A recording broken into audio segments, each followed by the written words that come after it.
Hi, and welcome to Across the Desk. This week, I could talk about Ryan Walters and all the drama that's going on with that, and the great contrast it makes against my friend Sean Cummings. Here we are. Sean Cummings raises nearly $70,000 and gives it away to schools to pay for lunch debt. And on the other side of that, we have Ryan Walters, who is spending $70,000 on himself of our own taxpayer money. But that's not what I want to talk about this week. That seemed to be all over the news. What I want to talk about is the tantrum that was thrown by Dusty Deevers and Nathan Dahm on the Senate as they tried to filibuster a whole bunch of bills they didn't even know was going to happen, and all because they wanted to throw a fit. That's what we're going to talk about this week on Across the Desk.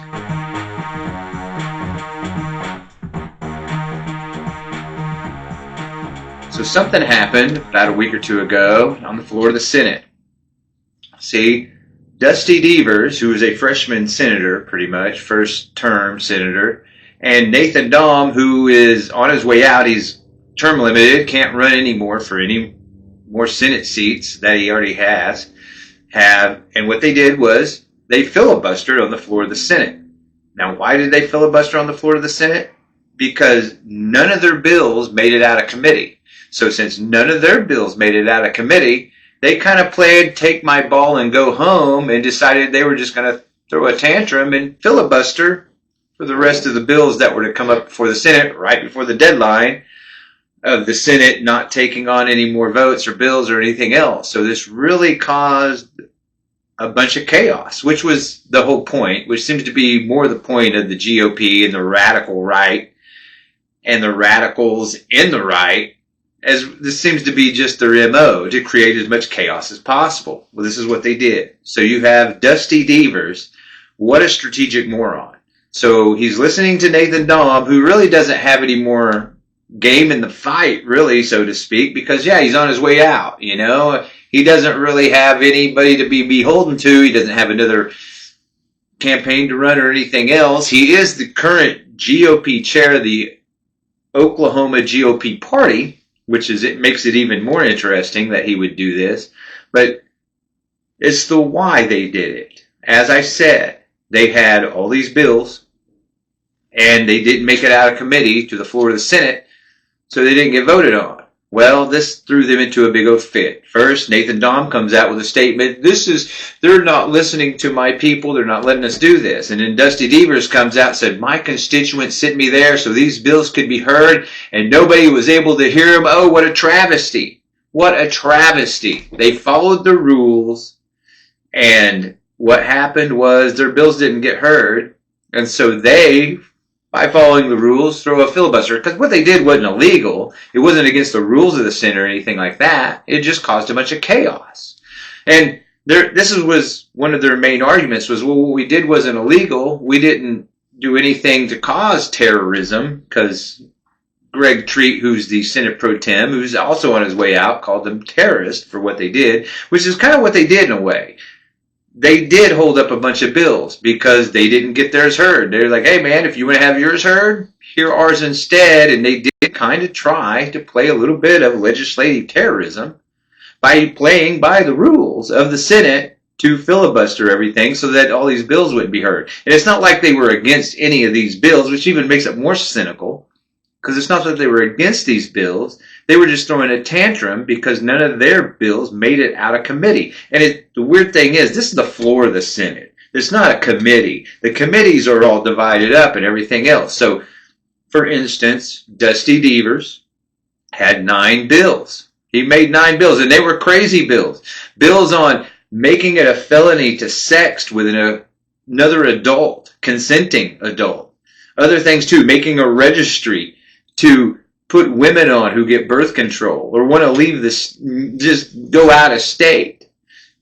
Crazy stuff. So these went to committees, and the committee chairs and the committee people decided that they weren't going to hear them. And because, you know, you got to think, there's like 4,000 bills that get made, and they try to get them through, and you really only have so much time to get so much stuff through, so they're going to pick the stuff that's the most important, that's not the most radical or crazy stuff like Dusty Deevers wants to put in there. And so that's what happened. So yeah, their bills didn't get heard. Plus, he's also a first-term senator. He doesn't have the clout yet, really, to get stuff done yet. He needs to build coalitions. He needs to make friends. He needs to learn to work with people. This is what you do in the Senate, especially if you want to get any kind of bills passed. You got to build a coalition. You got to get people behind you. That's what you got to do. And that's exactly what Dusty Deevers didn't do. He didn't. He just expected that, hey, by golly, I'm Dusty Deevers and you just need to do what I tell you kind of thing. It's very authoritative for her. And it's very wild because the guy's a first-term senator. Of course, he's green. Let's hand it to that. Maybe it's a bit of the greenness. Doesn't understand how things really work. And then he throws a total fit and filibusters everybody else's stuff thinking that that's going to work. And it's not. It's really strategic moronics because what he's doing is he listened to Nathan Dahm. Nathan Dahm saw Dusty Deevers being green, took advantage of that, and had Dusty Deevers do his will and help him do his bidding by really destroying Dusty Deevers' career in this. I mean, this was Nathan Dahm being totally selfish and self-centered for himself by getting Dusty Deevers to go along. Hey, you didn't have any real hurt either. Hey, I got an idea. Go along with me on this. Yeah, because see, Dusty Deevers isn't smart enough to know Nathan Dahm doesn't have any more skin left in this game. He doesn't have any kind of consequences he's going to face. This is his last term. While Dusty Deevers, a very, very freshman first-term senator, could potentially be running a few more times for his Senate seat.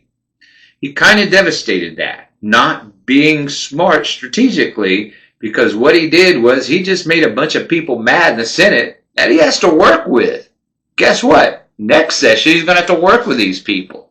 Do you think these people are more likely to want to work with him now that he threw a big old tantrum and tried to get their bills tossed on the Senate floor? And not only that, it didn't really work because they just ended up staying later, making everybody else mad that they did this. So not only did he not build any kind of coalitions, not only did he not get anybody on his side or gather with any allies, he alienated himself further to make sure that nothing that he does is going to get done, which may be a good thing for Oklahoma.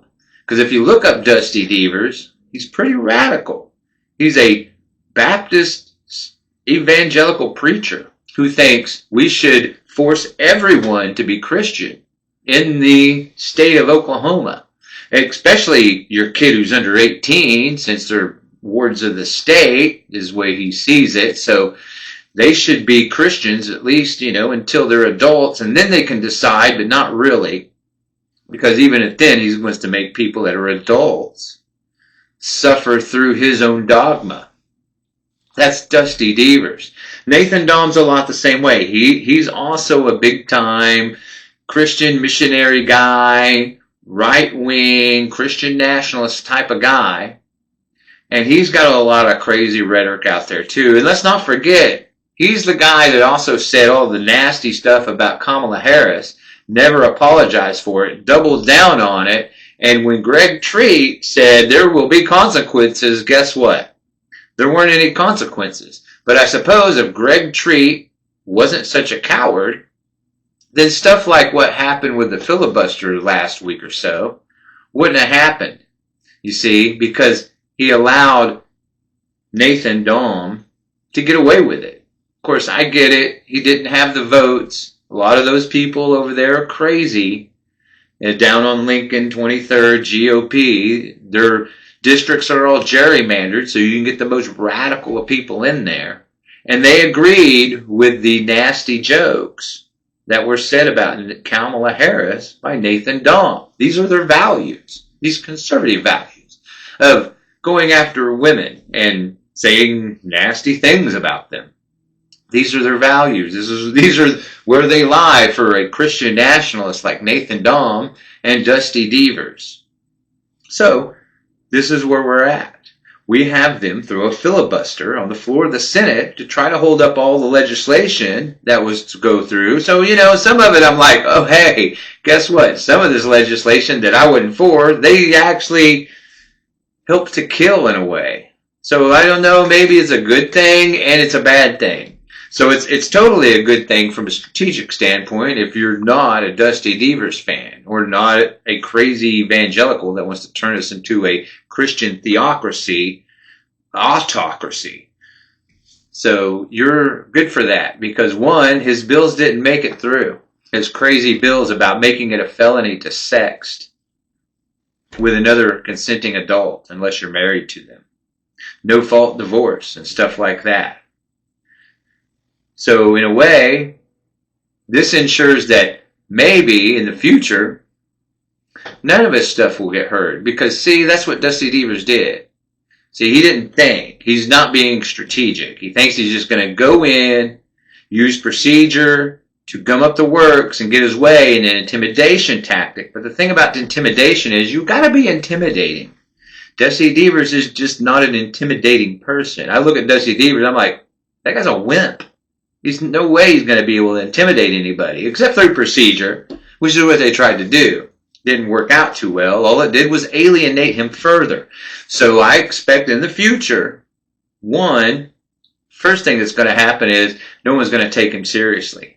No one's going to take his bill seriously. I'm going to think maybe next time none of his bills get out of committee either because, he didn't build a coalition. As a matter of fact, he tried to push him as far enough away from him as he could possibly get. That's one. The other thing is, he may win his seat again. And, I don't know, he only won it by 4 points. So there's a chance that he may not. So, if he does get back in there, then, next time, they may not want to work with him. And maybe the only other option is he chills out. Kind of like Jay Stegall, which I've mentioned before, came out really strong and very controversial, and now he's kind of tamed that down quite a bit now that he's been in there a little while. And kind of like, okay, I need to work with the system, and they'll work with me. So maybe Dusty Deevers will figure that out. We'll see. I don't expect him to abandon any kind of conservative principles he may have or anything else, but he may end up chilling out more as he finds out no one's going to be willing to work with him when he throws tantrums and acts like a coward on the floor of the Senate with Nathan Dahm. That's what's going to happen. There you have it. There you have it. That's what happened last over the week or two. Filibuster on the floor of the Senate because Dusty Deevers and Nathan Dahm didn't get any of their bills heard. None of them in committee. None of them came out of committee. None of them were heard. None of them were voted on. So they died in committee. Didn't make the Senate floor so they could be voted on. Good thing. And then they throw a tantrum to even make their positions worse. Strategic moronics. That's what we have this week on Across the Desk. And as always, we'll be seeing you guys next week.